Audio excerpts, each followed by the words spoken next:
Get your facts right, John. I didn't borrow nothing. I stepped out of that cage. I met Jose in the lobby. He handed me the belt, kissed my feet, and said I apologize. And I carried on. Here I am with my newly acclaimed world title. Well, inside that octagon, and that is where I truly shine. You can sugarcoat it, or you can hide it, and like a lot of them say it's all to do with the other stuff. It's to do with the talk. It's to do with the media. When I get in there, I put it on. I put on a show. I come to fight. And this fight will be a performance. I'm not just going to beat Jose. I'm going to embarrass Jose in there. Down, John. Yeah, I said this. I'm sure you are probably all thinking in your head, this guy is talking absolute dribble. He's not going to do what he says he's going to do. You are probably all sitting there thinking that. But now here we are again. And I done what I said I was going to do. I feed off this. I feed off this. I love this stuff. This is what gives me energy. Saying I'm going to do something. Putting it out there for the world to see, and then going out and doing it. There's no better feeling in the world than that. And it's as easy as that. Say what you're gonna do, and go and do it. At the end of the day, I already feel like that is mine. I already feel like that belt is mine. I already feel like that belt is mine. The most highly anticipated featherweight fight of all time. Green trunks for the southpaw, the notorious Conor McGregor. Black trunks for the champion, Jose Aldo Jr. Conor relaxed and smiling. Oh! Just slapped him! Conor McGregor is the new UFC featherweight champion of the world! How do you predict these if you can see it here, and you have the courage enough to speak it, it will happen. So I see these shots, I see these sequences, and I don't shy away from them. A lot of times people believe in certain things, but they keep to themselves. They don't put it out there. If you truly believe in it, if you become vocal with it, you are creating that law of attraction, and it will become reality.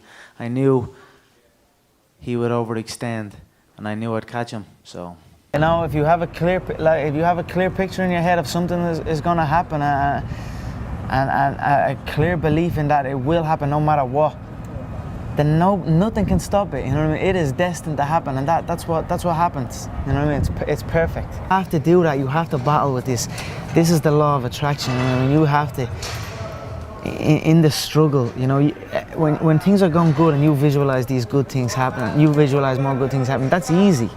What's not easy to do is when things are going bad and you're visualizing the good stuff. And that was what I was able to do. I was able to, you know, even though I was having these troubles at home, and even though I had no job, you know what I mean, or whatever, didn't know what I was doing. If it didn't happen, it didn't happen. But I still was able to feel like it was. I still was able to go into a different, just like use my imagination, like a kid would use his imagination. I was basically just using my imagination.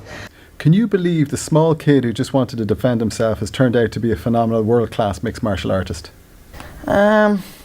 Yeah, I can believe, because I did believe, and I put in the work to make it happen. But you know, I was just a normal kid growing up, and fights would happen. Every boy gets into fights. I was never bullied. You know, it was just fights would happen as a kid. You're growing up out on the street playing football or whatever. Fights would happen, but for me, it stuck in my head. Maybe if a fight happened, another boy would have just left and he would have forgot completely about it. But for me, I dwelled on it. What way should I have moved there? He done this. What? Maybe if I had done that, I would have turned out better. You know. The same mind frame. I'm not trying to hunt nobody. That's just part of the game. You know what I mean? I'm trying to outthink them. All I do when I go into the cage is empty my mind. I have a clear mind. I don't think of nothing. I just go in and create. I go in and create their reaction.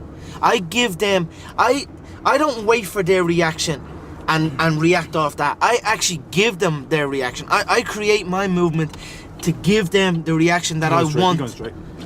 I want them to take. I just saw them police. Go down there. I give them that reaction that I want them to take, and then I'll act off that. You know what I'm saying? I remember during one lunch break, I was in the car park and it was pissing rain down, and I just said to myself, there was some music playing, and it was like there wasn't even words to it. It was just a kind of a beat, and I got like I went somewhere with it, and I was like, I'm out of here. I'm gonna just drive out of this building, so I head home, and and pursue this dream of becoming a world champion in mixed martial arts. And that's what I did. I drove home. When I got home, my mother and father said, "How come you're not still at work?" And I said, "I'm never going to go back to that site another day in my life." And then all hell broke loose. But It's a different fight, yeah. I assured them that I was going to go and do this. I was going to put everything into it. And although they didn't understand that at that time, through hard work, through dedication, they saw what I was pursuing and they supported me. And I done it. I did it. And that was it. I just packed it in, quit, and then focused on training. And that's. I knew what was going to happen. I knew I was going to get here. They didn't. There was a lot of stressful years. You know what I mean? A lot of tough times. But I proved them wrong. I proved myself right. That's why this has helped me coming out here and being locked in an apartment on my own, building back up my leg, going from rehab to home to rehab to home, because there was no outsiders. It was isolation, it was visualization, it was motivation, and it was dedication. There was nothing else going on in my life, you know what I mean? And you don't like people too, right? I mean, it's not that I don't like people, it's just that I'd rather just, for this needs to be, to get to the level that you need to get to the pinnacle, it needs to be like that. It needs to be no outsiders. It needs to be, you need to have your team and your focus. Driving a little my girlfriend's car, a little Peugeot 206, and I was driving that, shaking down the road, and I visualised that, and I swear to God, sitting in the traffic and all, I visualised, I'm sitting here holding the steering wheel, visualising a brand new car and visualising good things in times of struggle. And that when you can do that, I think that really makes that law of attraction work. I think it really attracts to you more. You know what I mean? Because that is harder to do when you're in the struggle to visualize these things. What do you want to be?